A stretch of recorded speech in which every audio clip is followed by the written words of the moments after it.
Okay, so example 3 is f prime of x is e to the x plus 20 times the sine of x. And here's our initial condition, f of 0 is -2. And so what this does, it helps us solve. It helps us solve for the specific function for c. We don't have to leave it in general, some plus some constant. We're going to know what that constant is. So the antiderivative of this will just be f of x, okay? And so you say, what function can I take the derivative and get e to the x? It's just e to the x. That was easy. The 20 stays in front, okay? 20, and then you say, what could I take the derivative of and get sine x? And there isn't one, but negative cosine x, we figured that out when you tack that little negative on. So what that's going to do is say minus 20 cosine of x plus some constant c. Now, we use this given information to find out what the value of c should be. So, I called this an initial condition because of habit and because they gave me x is 0. Because at the start of something, when time is 0, that's how much you have. And so lots of times the variable we're talking about is time, and when t is 0, that's the initial point. So that's why I called that the initial condition. But this is some condition they gave us to evaluate this. So if f of 0 is -2, then -2 is going to equal to e to the 0 minus 20 times the cosine of 0 plus some constant. And so you need to remember your unit circle, or however you learn this. I like the unit circle. So at this angle 0, what is the cosine? Well, the cosine is the x value, so this is 1. So what we have here is -2 is equal to e to the 0, which is 1, minus 20 times the cosine of 0, which is 1, plus a constant. So, this is -2 is equal to 1 minus 20 is -19 plus c. If I add 19 to both sides, I get 17. And so I find that c is 17. So, the specific function that gives this derivative in this problem is f of x is e to the x minus 20, the cosine of x plus 17. So with a little given information, we can figure out the specific function that our problem had to do with. Let's move on to the next example, example 4. It gave us the second derivative.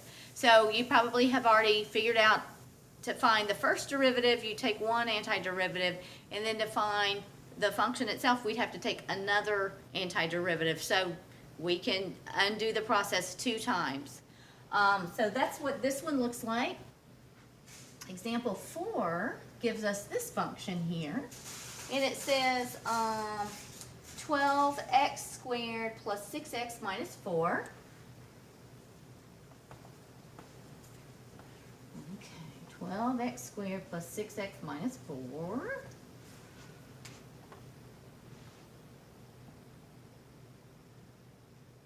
Gave us the second derivative. F is 12x squared plus 6x minus 4. And then they say, they give us these two pieces of information, that when the f of 0 is 4 and that f of 1 is 1. So I'm just going to hang on to that and use it at the end to figure out what my constants are. Let's begin to work our way to finding f by first taking the first antiderivative to find f prime of x. And so when we do that, f prime of x, the 12 stays here, and we take the antiderivative of x squared. This is the power rule. It's going to be x to the 2 plus 1, or 3 divided by 3. This is x to the 1. The 6 stays in front. This is, again, the power situation. Antiderivative of x to the 1 will be x to the 1 plus 1 of 2, or 2, divided by 2, minus 4. If it's just a constant, you tack on a little x, plus some c, right there. All right, and I'm going to call this C1, because I know I'm about to do this process again. First, I will clean up this antiderivative function. This is 4x cubed plus 3x squared minus 4x plus c1. How about let's find what f of x is. The original function, take antiderivative. This will look like the 4 stays in front. X goes to the 3 plus 1, 4, divided by 4. This becomes x to the 2 plus 1, 3, divided by 3, minus 4x to the 1 plus 1, 2, divided by 2, plus constant, you tack on to x, plus another constant when you take an antiderivative. So, this is what our f of x ended up looking like. We'll clean him up real quick. F of x is just going to be x to the 4th plus x to the 3rd minus 2x squared plus c1x plus the second constant that I got. I'm going to plug this information in. First, let me do f of 0. F of 0 is equal to 0 to the 4th plus 0 to the 3rd minus 2 times 0 plus c1 times 0 plus c2, and they said f of 0 is equal to 4. So we find out real quickly that c2 is equal to 4 because this is all adding up a bunch of zeros. Okay, that's good. That means that I can replace c2 with the number 4. And that's good. This is a 4.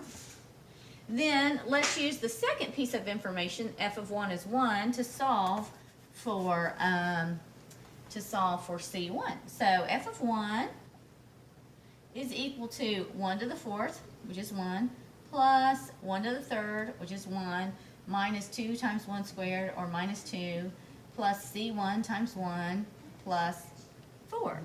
And this is equal to 1. So now we're going to add this up. We have 1 plus 1 minus 2 is 0. We have C1. We subtract 4 from both sides and get negative 3. We find that C1 is negative 3. So we can replace that. And this right here is what our original function looks like. Remember, you can always check by taking the derivative and seeing if you get that. So that would be 4x cubed plus 3x squared minus 4x plus negative 3. That's what that one would be. So I'm happy with that one. Let's go ahead and do example 5, which is about a particle. So now we're seeing just a little bit of application. Example 5 says a particle moves in a straight line and has acceleration given by a of t.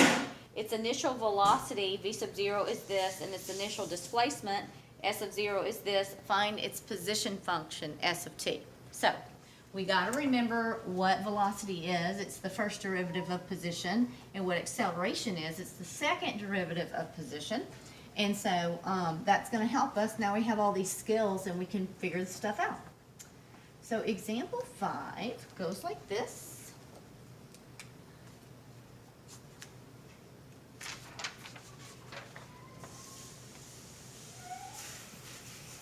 They start off by saying it's about a particle, and it gives us the acceleration function, which is equal to negative 6t plus 4. All right, and then they give us that then the velocity when time is 0 is negative 6 centimeters per second, and it tells us that that s of 0, the initial position, is equal to 9 centimeters. Okay. Then they say find s of t. S of t. All right. Let's talk about another way we could call out acceleration. Acceleration is the second derivative of position. And so we could take one antiderivative and find s prime of t, which is also known as the velocity, right? V of t is the first derivative. We could take another antiderivative to get to s of t. So that's the plan. Let's start with this. Let's take an antiderivative. This is the power 1. You're going to say 1 plus 1 is 2 divided by 2 for our power rule. This is going to be negative 6t squared over 2 plus 4, tack on a t, plus some constant. Okay, so v of t is negative 3t squared plus 4t plus some constant, But they gave me this information. This is the initial condition when time is 0. The velocity is -6 centimeters per second, and we can use that to plug this in. So when time is 0, we get -6 centimeters per second. This will be a 0. This will be a 0. And this will be constant. That stays right there. So we find that C is -6. So V of t, which is also the first derivative of position, is equal to -3t squared plus 4t minus 6. We know what our constant is now. That is our velocity. We can take our antiderivative to find position now. So let's do that, because this is the first derivative of s. So s of t would be finding this antiderivative.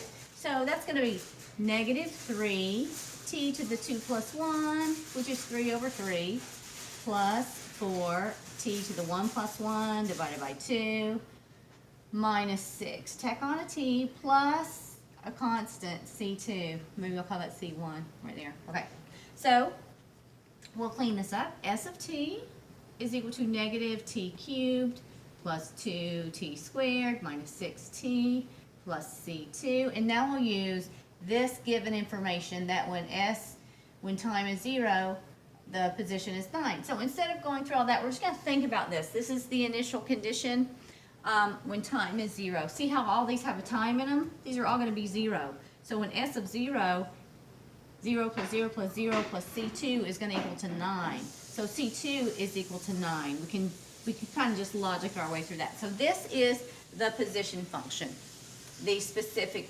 position function, because they gave us information to solve for those constants. All right, last example. A ball is thrown upward with the speed of 48 feet per second from the edge of a cliff 432 feet above the ground. Find its height above the ground t seconds later. When does it reach its maximum height? When does it hit the ground? Okay, so there's 3 things they asked us to do, but let's talk about the questions they said and what they gave us. A ball is thrown upward with a speed of 48 feet per second. What they just told us right there was the initial velocity. And it says it was thrown from the edge of a cliff 432 feet above the ground. That is the initial position. They gave us 2 initial conditions to be able to solve this. And we have to find the height above the ground. So the height is position. So it's kind of this problem we just did, only they are saying the position is not some particle moving horizontally. It is something moving vertically with gravity acting on it. So we have to think about that. All right, so that's what we're doing in example 5, or 6. I have 2 examples 5. I got to fix my worksheet. So example 6 right here goes like this. This is, I'm going to draw a picture so I have some idea what's happening here. A ball is thrown upward, excuse me, with the speed of 48 feet per second. So, and it's thrown off the edge of a cliff. Let's hope it's biodegradable, right? So they're throwing this ball up, and it's going to eventually hit the ground. Okay, so, or that somebody's down there to catch it, right? So how high is he in the air? He's at 432 feet when he throws it, and he throws it with an initial velocity of 48 feet per second. Now, you might have had some physics classes already, so you've talked about gravity, but that is what we know is acting on everything. So they didn't give us an acceleration equation like in this problem like they did in the last one. So we have to sort of come up with it. But this is gravity in feet, the force of gravity, and I'm gonna designate down to be a negative direction. So acceleration acting on everything and everybody is negative 32 feet per second squared. So this is our acceleration equation. That's what we're going to begin with. If we were talking about meters, it would be negative 9.8 meters per second squared. Again, if you designated down to be your negative direction. So that's what I designated. So that's my acceleration. let's see. Let's give some kind of labels or notation to these. Feet per second. This is v of 0, the initial velocity. 432 is s of 0, the initial position. But since they're talking about height, let's call it h of 0, the initial height.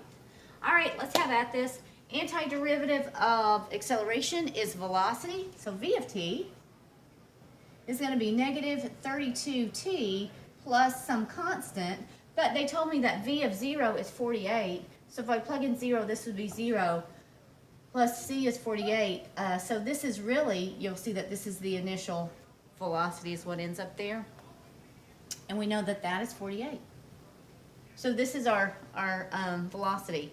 Let's take another antiderivative and get the position. So s of t is negative 32t squared over 2 plus 48t plus another constant. But you'll find that this constant is really the initial position, because if you plugged in, oh, I want to call this height, I'm sorry. Let's call this the initial height, h sub 0. All right. So the initial height is 432. If you plugged in t as 0, this would be 0, this would be 0, this would equal to 432. So I know that this is just 432. All right. We'll clean this up. H of t is negative 16t squared. This number probably looks familiar to you because in college algebra and pre-calculus and so on, you had a lot of quadratic applications that started off negative. A ball is thrown, a rocket is shot, somebody drops something. Negative 16t squared this is your acceleration force you're seeing. Plus 48t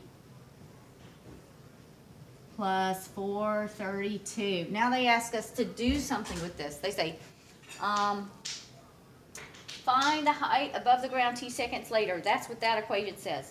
When does it reach its maximum height? Okay, let's do this we've done this lots in our math life, but let's do it from the calculus point of view. When it's going to reach its maximum height, see, a ball's going up, and then it's coming down. So here it's at its maximum height, and this is also where the velocity is 0, or the tangent of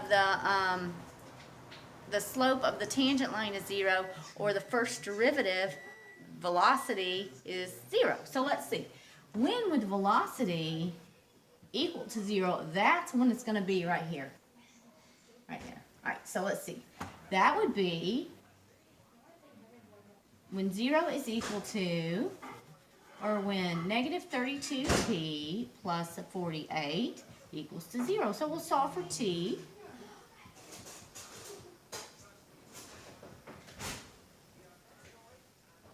And so we can write this in decimal, and I believe it's 1.5. So after 1.5 seconds, it reaches its maximum height. So we've learned a new way to think about that from a viewpoint of calculus instead of just algebra. Then it says, when does it hit the ground? When does it hit the ground? All right, at what time does it hit the ground? So it's only ever on the ground at one place. This is not anything new. We're going to say, okay, when it hits the ground, when the height is 0. So negative 16t squared plus 48t plus 432, it's going to hit the ground whenever the height is 0. So we solved this equation. I used quadratic formula for this, and I only got one answer that was real, so I keep that one. Oh, I only got one positive answer. The negative answer you reject because it's time, and when you do that, you'll find that t is 6.9 seconds. It takes that long for it to hit the ground. So that is antiderivatives.